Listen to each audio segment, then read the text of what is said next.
Good morning, everybody. Today's a great day. It's also one of my favorites with today being Military Appreciation Day. And you'll see a combination today of active duty soldiers, veterans, and their families. And this was just one of my favorite. Nobody does team better than our military. So I enjoy spending the time with them pre-practice and post-practice. So really cool day, and we're really pumped and honored to have everybody here today. So with all that said, let's get to some football with you guys too. Hey, Dan. Couple O-line questions. First, Andrew Wiley, just what's the level of concern there? And You'll see him out there today. Okay. So pretty low. Okay. And you sort of mentioned this yesterday with some of the pre-snap penalties. At this point in camp, again, what's the level of concern? And then also, how do you kind of get the team past that? Yeah, those are the ones that you really want to nail down, Nikki, the pre and the post-snap ones. So the pre-snap, encroachment or offsides or a false start. So if we can get those ones really dialed down, we'll get better. Now, as we're going through those, really defensively, with them jumping, I want to make sure we continue to work that through the cadences, because although there's some time to go through it, it's worth it. It can really be a weapon. So we're going to continue to work hard on it. So I wouldn't say I'm at a level of concern, but I would say it's more expect the expected until we get that discipline just right. What details are you paying attention to on the first day of pads? Well, I think really the line of scrimmage is where the emphasis is. One, I want to make sure we're doing it correctly. Our leverage of how we're, entering into a block or taking on a block, the pass rush. So you hear, coaches and others say about pad level. And so you can get into some bad habits and lose leverage if you're not using your shoulders and your body to be in those spots. So getting into those positions, the combination on blocks. So for me, the emphasis is mostly the run game, both sides, and pass protection and pass rush. And it seemed to, at least to me, it seemed like Marcus has struggled to throw in rhythm, I guess, as often so far. Are you seeing that as well? And if so, why is that? I thought really all the QBs are doing a nice job, not just throwing the ball, but playing the position, getting in and out of plays. And so part of Marcus's superpower is getting outside and being off rhythm. So you'll see different plays and different schemes as the quarterbacks play. So that will be one thing I'd keep an eye on moving forward. I want to go back to the offensive line. There's a lot of guys moving around Yes. a lot of different ways. Could you kind of explain what we're seeing right now as you start to construct Sure. the offensive line? Yep. And certainly a tackle probably is, we had maybe a little bit more movement over the last few days, but putting people at different positions, this is the time to explore some of that. Right tackle, left tackle, who's going to be into those spots, who may be a swing. We also do it, most of the guards can play center, and just about all of the centers can play guard. So it's not just a one hole, backup or spot. So, like, for instance, you saw Dieter playing left guard, right guard, center. You've seen that with Nick to move at two spots, Brandon Coleman and others, Luke to go into two spots. So it's worth it now to do those positions because you're exploring, you're finding out more information. Then you later get locked into one spot.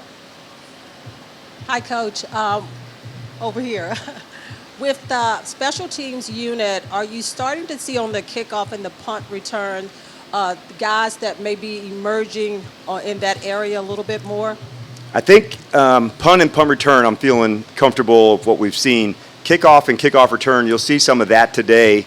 And, just more reps, more time on task, more reps. So I'm not at the comfort level there yet because I think there's still some exploring that we're doing. High kick on the ground, double teams, not double teams. So those are the ones that I would say we're still exploring.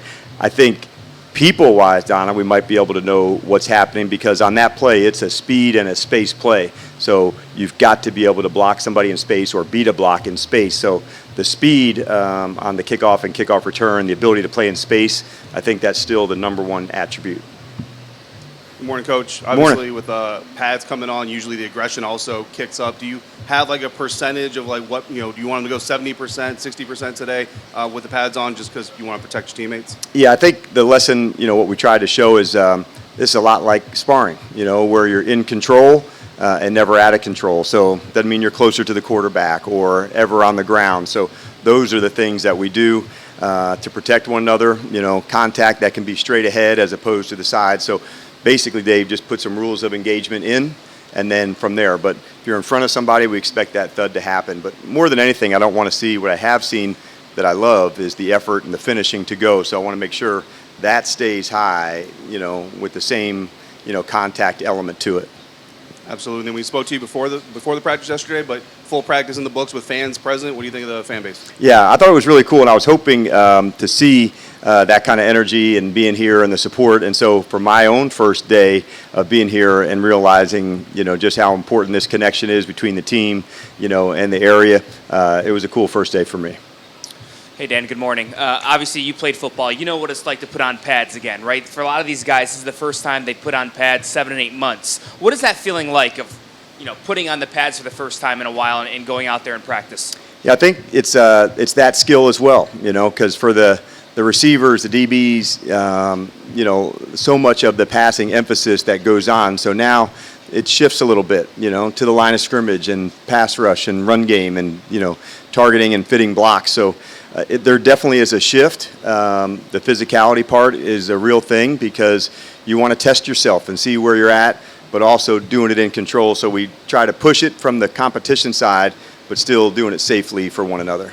In terms of Johnny Newton, ramping him up, where do you see him progressing? Any limitations there in terms of going forward? How do you kind of ramp him up as camp goes on? No limitations at all. So he's actually doing great. And then we'll start the team periods shortly with him. So he's making huge strides. He's in excellent shape. So it was more just by design. The players wanting to go badly and is showing he can, but really we want to stick to our plan of how we're ramping him up.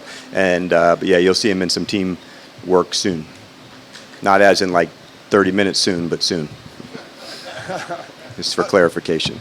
We're going to be talking to Zach Ertz and Bobby Wagner later. Obviously, as they get up there in their careers, there are things that people look at and say they can't do this anymore. What do you see from them that maybe they do some other things better or differently because of their experience? Yeah, I think when you brought up Zach, the first thing that comes to mind for me is red zone. The precision, the details, because the coverage has changed down there of how you play man-to-man or how you play zone. It's just different. You're defending things laterally, but he has such a knack for understanding where those fit and how to do that. So I would say that's one of the things for me that fit for him in the red zone. And then for Wags, I would say, like, so many times I'm looking for examples of tackling and tracking and how to do that.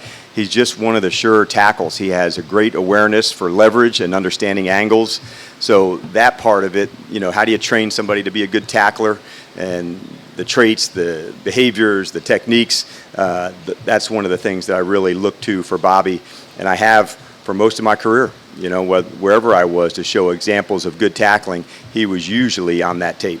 And then only a few days so far, but what's your impressions of Emmanuel Forbes and St. Just working at corner? Yeah, I think, and you've probably seen Michael Davis in that group as well with St. Just, Emmanuel, Michael. So the three of them are really working through it. And I think for some of the spots we've talked about there and tackle and some other positions where we're going to let it play and get into different competitions and different matchups and get to one-on-ones and all sorts of different ways to do our evaluations against other clubs. So some days you'll see, this two combination of guys, the next day the next two, and we're just going through the whole process to make sure, we're giving all the guys the real opportunity to compete.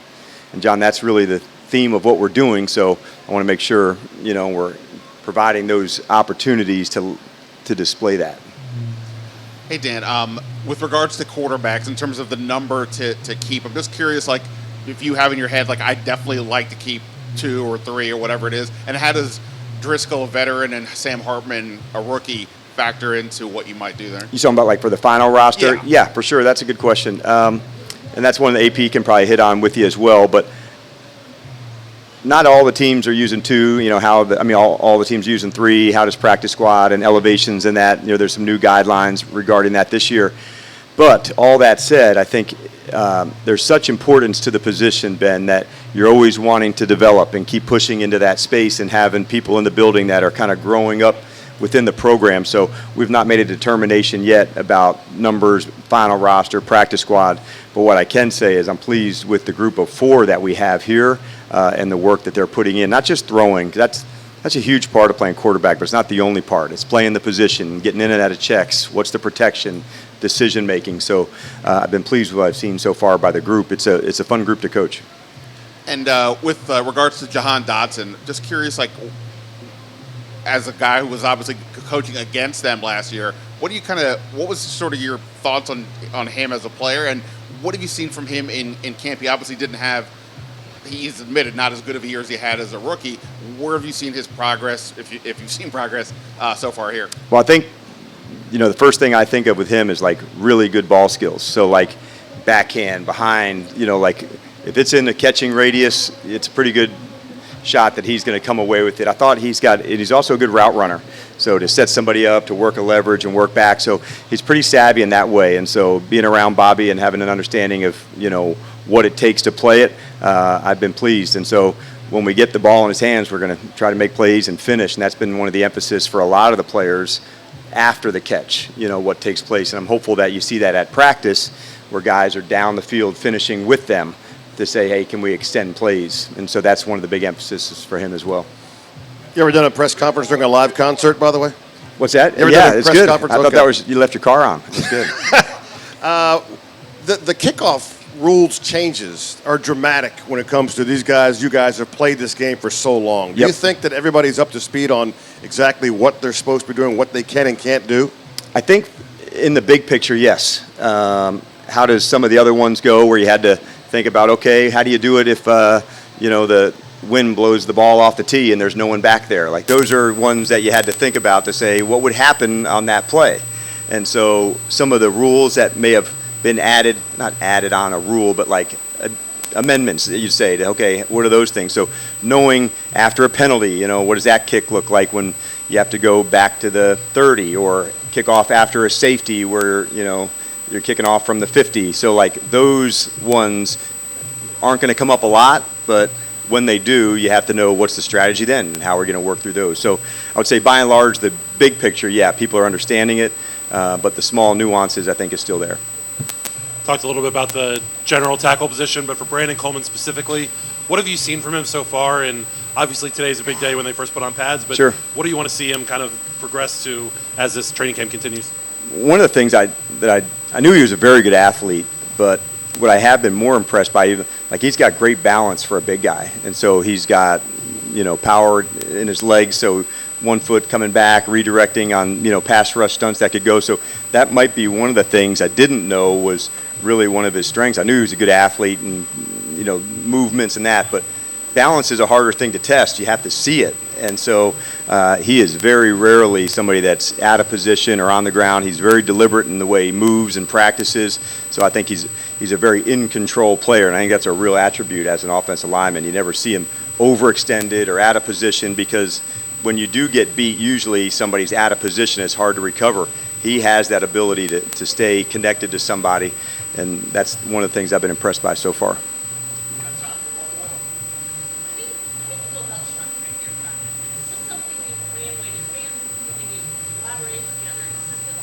So the question was regarding practice structure. And so, yeah, it's done really before I left. Most all of the practices were done. Some is ramped up by situation. Okay, we're going to get extra red zone work, extra third down. Padded days have a little bit more of like a team run and a play pass feel, so we can emphasize that part of the practice. So not everyone's the same, but I would say there's almost like a theme for every part of the practice. Today's competition, you'll see a 2-point play. We'll work more in the red zone and some team run and play pass, but that's a padded emphasis. So yeah, all of them have been done all the way up, through until we get to, where we're going against another team. And that way the coaches can also prepare what they want to emphasize during that day.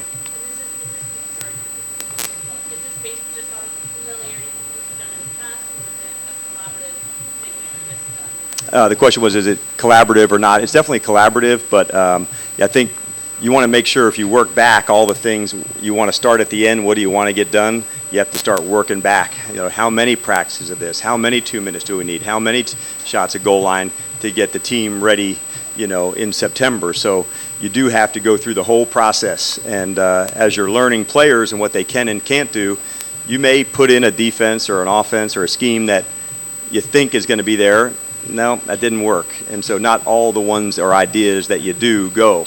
But then there's also some ones that say, okay, let's do more of that. And so that usually happens 10 days from now after we get through about 8 or 9 practices of installing the offense, the defense, and the special teams. Then you can kind of go back and start reviewing it again. All right, you guys have a good one. See ya. All right, Bobby. What's up?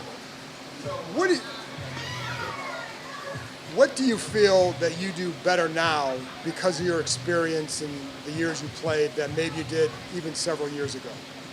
You said several years ago? Several, compared to even a few years ago. What do you do better now because of that experience? What kind of things can you do that maybe would have been hard to do even a few years ago? Honestly, I think I study film a little bit better. I think I'm more productive in my study time. I think that's helped me kind of last.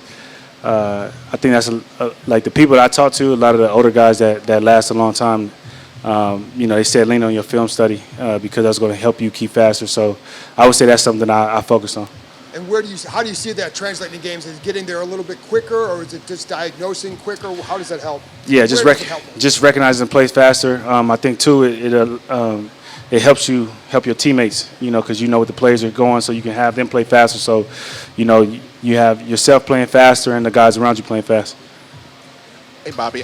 We I think all kind of make a big deal about the first day of pads. How big of a deal is it to you, and what did you kind of see out there today with that? It's a big deal because you're getting closer and closer to what a real game feels like. But also you got to understand that for most guys, they haven't put pads on since the season ended last year, and that's a long time. So you're going to have a little rust, but this is that time to get that rust out and start getting into that game mode.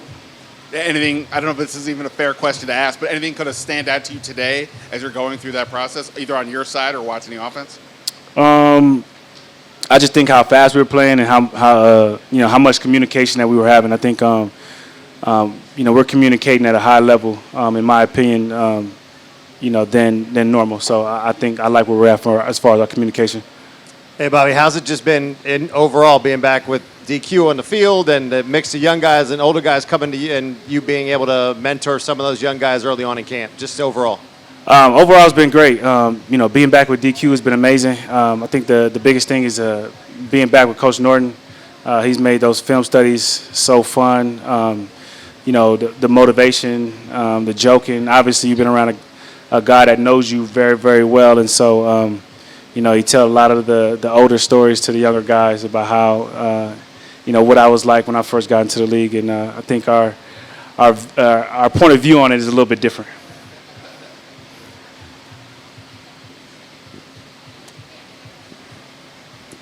It's Military Appreciation Day here. What is it like to see them out here supporting you guys? Anytime they come out, I think it's amazing. I think, what they do is really, really special. I think a lot of times people look at us and think what we do is special, but the things that they do, the things that they put themselves, their families, is really special. So, you try to make it a big deal when they come out and they support and just show the love and appreciation that we have for what they do for us. Bobby, when we talk about building an identity for a team or what it takes to build an identity as a position group, what does that really entail in building what the identity of the team is going to be going forward, or for specifically the linebackers? I think as far as a team, you want to figure out who are you going to be, and it's more so like setting a standard and understanding what you're going to bring to the table every single day, because once that standard's set, you have to live up to that. And so you have days where you may not hit that mark, and you should have the people around you, tell you the truth and raise your level, and everybody should raise their level. As far as linebackers, we're the generals, the ones that everybody's looking at for the play call. We're setting everybody up, we're getting everybody lined up, and we got to take pride in that, being leaders, being the voice, and being an extension of the coaches, and, controlling the middle and making plays and having fun and bringing everybody together. I think we are in the middle for a reason, and things in the middle keep everything together. So that's kind of the identity that we start to form, not just with myself, but everybody that plays the linebacker position. The current roster, as well as some of the new players, all mention your name as a leader on this team, for the most part. I can't say I talk to everybody, but for the most part. How does that make you feel that you are new here, but you are already being mentioned as one of the players that they're learning a lot from, and you're a leader on this team? Man, I think it's a blessing. I think, I was blessed to be around a bunch of great men, great leaders. And, as you get older, you have so many scars over your career. And something that you can't do when you're young is get that experience without having it. But if you have an older guy that can share their scars, you can kind of expedite your learning. And so that's what helped me in my journey. And so I feel like I just try to do the same. There was a lot of people that helped me while I was coming up. Like I said, linebackers like Ray Lewis, London Fletcher was gracious with their time. And so I try to do the same and give back and try to, share my experience and scars with anybody who has, thirst for knowledge. Hey, Bobby, I asked you earlier about where you feel you were better compared. What do you see in guys like Zach Ertz and Austin Eckler, other veteran types who just have that knowledge? How do you see that translating out here, whether it's route running or angles, whatever? I think with Zach, he's an amazing route runner and very, very smart. He understands coverages. He knows how to break away from your leverage. He knows, what he needs to do to get himself open. So, going against him every day is going to do nothing but making you better. Same thing with Austin. It's like, his routes, he can run the ball. He can come out of the backfield, pass the ball from the backfield. He can motion out and run, receiver-like routes in the slot, at the one. And so, for us, it's a good thing because we get to practice against that every day. And, we'll be prepared when we go against backs and tight ends like that as we play. Obviously, you're focused on watching Jaden when he's out there under quarterback. What have you kind of seen from him so far in camp? Any progress or just little things you've kind of noticed? Yeah, I mean, the biggest thing is confidence. He's very, very confident, and you want that in a quarterback. And as you watch him, he gets more comfortable, understanding where the routes are going to be. Getting comfortable with the receivers that he's throwing to. I feel like he's in a really, really great space, and I'm excited for him to keep going, and it's going to be fun to watch him play this season. Appreciate you guys. Hey, Zach. Ben Standing with The Athletic. First day with pads. It's always seems like a big deal. What does that symbolize for you as far as camp, or what did you kind of think of today? Yeah, I mean, it really is a start of football. The grass basketball is kind of gone and behind us, and we got to play real football. Obviously, there's no tackling, and we got to take care of one another. But this is going to be the most competitive, besides the preseason games, that we're going to get until game one. So we got to maximize these days. Obviously, the rules have changed a lot in my 12 years now. But at the same time, we got to fly around, whether we're in pads, shells, or just jerseys. Whatever it is, we got to take advantage of it because the first game's coming, preseason game number 1 is coming, and we got to be the best version of ourselves come week 1. And as far as the tight end room, obviously you're out there with a lot of younger guys. What's your been kind of assessment of how the group is performing so far in the first week of camp here? Yeah, I mean, obviously there's a lot of things that we need to improve on, myself included. But at the same time, I think we have a really good group. It's a very competitive group. Guys understand that there's only a certain amount of spots, and yeah, we're pushing each other to be the best version of ourselves, but we also got to go out there and make plays and compete in every aspect. And not only on offense, but guys in the tight end room really have to be able to carve a role on special teams. And so I think everyone understands the situations that they're in, and I think it's a group with a lot of potential. So it's up to us to go in there and maximize it every day. Hey, Zach, John Kine from ESPN. You talk a lot to Jaden after various plays and all that. What kind of things you think you're helping him with, and what have you seen in terms of his progression? I mean, I think Jaden has done a phenomenal job. I've been impressed with him from the moment he got here. And the reps, like I said, are limited. And so every time we have a rep, I kind of want to stand back there and talk to him kind of how he sees certain things, because it doesn't really matter how I see things once the ball's snapped. I got to play on his timing, and I got to anticipate what he wants me to do. So I can't just go out there and do whatever I want to do every play. So we're really trying to hone in on the details and maximize the reps we have together, because he's not always with the ones, and knowing that Marcus is doing a phenomenal job as well. But with Jaden, I really just try and communicate really to all the quarterbacks kind of what I see and if they want me to do anything different versus certain coverages. Because, yeah, the play is called one thing, but there's very minor details that need to be accounted for on every route. So, and I asked Bobby this too, as you get more experience in the NFL, what are some things that you feel you're better at than when you were younger? And then part two of that is Dan Quinn was talking about your work in the red zone. He felt like that's where you can really stand out as you get more experience. Yeah, I think at this point in my career, there's really not a coverage that I haven't seen. And so when I was young, the game is a lot faster than it is now. You feel like the guys are moving a lot faster than they are now. But I'm also able to play almost a step ahead or 2 steps ahead because I understand what the defense is trying to do. So if they're playing a certain coverage, I want to attack where they're vulnerable. And maybe when I was younger, it took me a few steps into the route to really see what they were going to do on a certain play. But now I can pretty much understand what they're trying to do pre-snap. So I'm almost 2 steps ahead than when I was younger because I had to react versus now I can anticipate. And obviously the red zone is some red zone third down, game on the line are situations that I've always wanted to excel in. I feel like I've done that throughout my career, and it comes with a lot of trust from the coaches and the quarterbacks. But I take a lot of pride in that area as well. Hey, Zach. Mitch Tischler, Monumental Sports. Speaking of the coaches, you played with Cliff in Arizona. Here, have you noticed any differences between kind of the way that he's coaching the offense from there to now? Yeah, I don't think I've ever seen Cliff so happy. He seems like he's refreshed. Every time he goes out to the practice field, he's eager. He's excited to work with the quarterbacks every single day. He's putting them through individual every single day. And so I truly believe that maybe that break from everything last year and him able to get this job and work with Jaden and Marcus and Sam and Jeff every day has really almost rejuvenated him. And I think I'm in the same boat. It's been extremely fun to be here. I feel almost like I've gotten younger since I got out here just because how much fun I'm having every day. And so I think Cliff and I are kind of in the same boat in that regard. And football-wise for yourself, as you're going through this offense for a second time, are you noticing a lot of similarities in the way that he wants to use yourself or tight ends as a whole kind of compared to what they did in Arizona? Yeah, there's some similarities. The running game is, I would say, very different. Obviously, we have a different O-line coach.